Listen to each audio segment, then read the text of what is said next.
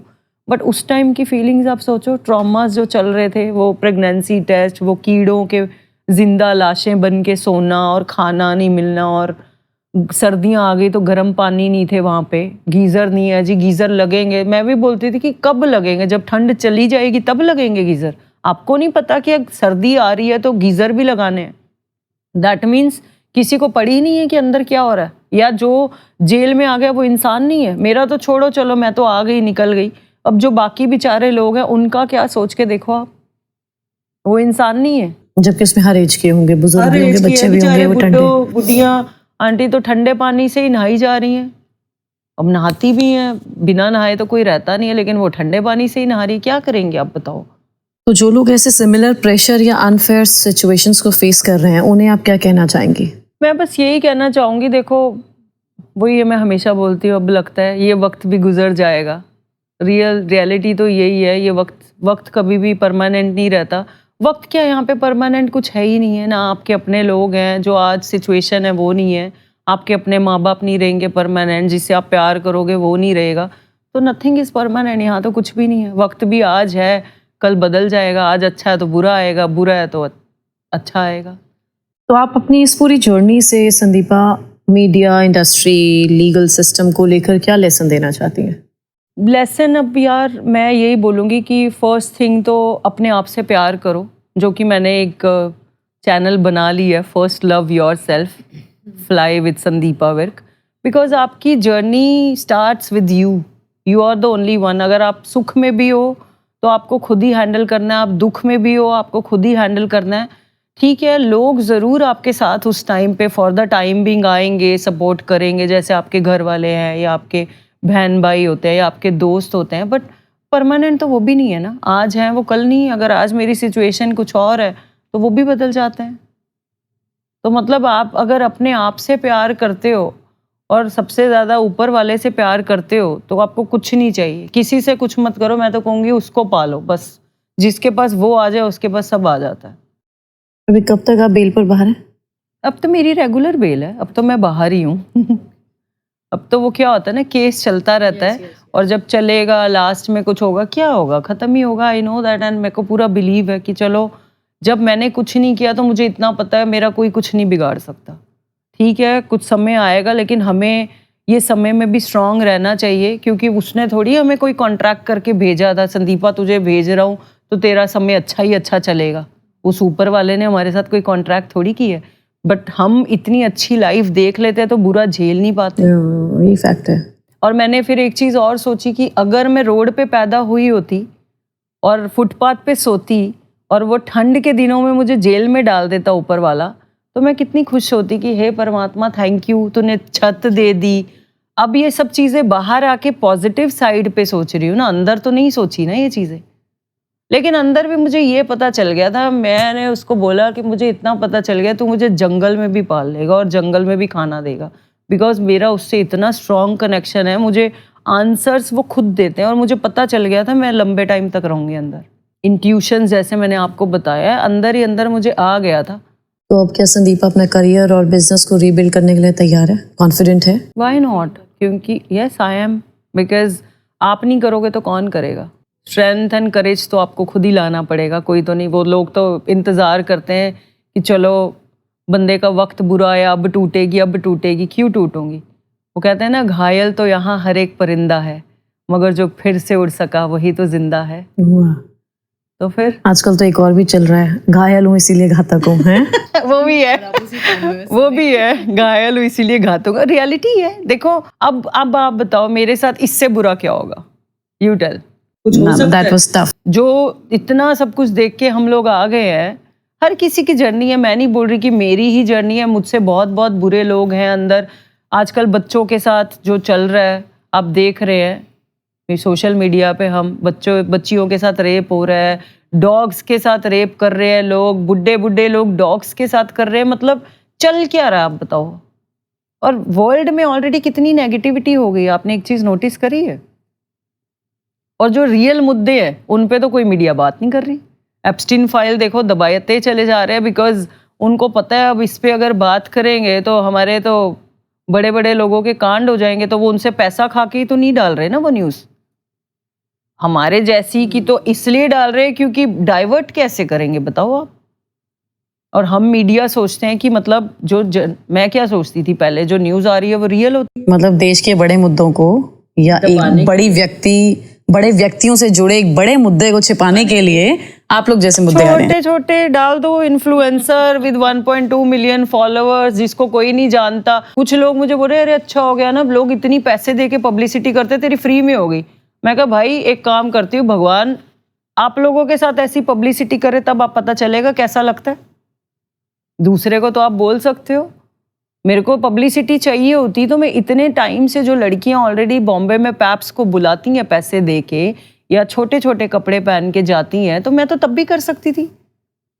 Social media पे मैं एक बहुत प्राइवेट, आपने नोटिस किया होगा, मैंने कभी ज़्यादा कोई रील्स नहीं बनाई या मुझे उन सब चीज़ों में कभी इंटरेस्ट ही नहीं है।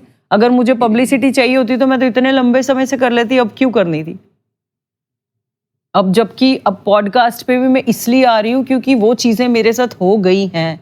मैं खुद तो मतलब ये बता के और उठ के इसलिए नहीं आ रही कि मुझे फेमस होना है। और फेमस होके क्या मिलने वाला है आप बताओ? नहीं, फेमस तो आप हैं ऑलरेडी। अच्छा home thank you, but still जैसे लगता है लोगों को उससे क्या हो जाएगा?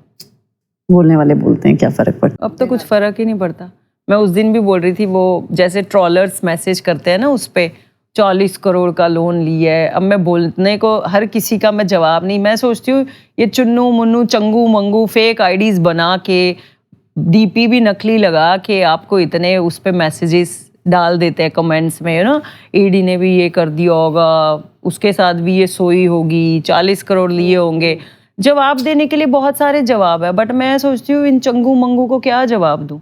फिर मैं इनके लिए एक शेर बोलना चाहती हूँ कि गिनती तुम्हें लाख तक आती है, गिनती तुम्हें लाख तक आती है, हाय करोड़ों खामियां हैं मुझ में, गिन लो, गिन ही नहीं पाओगे। नहीं, बहुत अच्छी बात की आपने। All the very best to you for your future endeavours. Thank you so much. खूब अच्छा कीजिए आप, वापस लाइए अपना एक कॉस्मेटिक का ब्रांड, सब उसे यूज करें। अब तो और बड़ा हो जाएगा ना, अब तो ब्रांड का नाम ऑलरेडी बड़ा हो गया है, उसको भी पब्लिसिटी दे दी, कोई नहीं जानता था, अब तो और बड़ा होगा, बिगर एंड बेटर। नहीं, आपको जल्दी वापसी करनी चाहिए, जल्दी इस केस से आपको भी राहत मिले, यही हमारी दुआ। Thank you so much, thanks for your time. Thank you so much यार।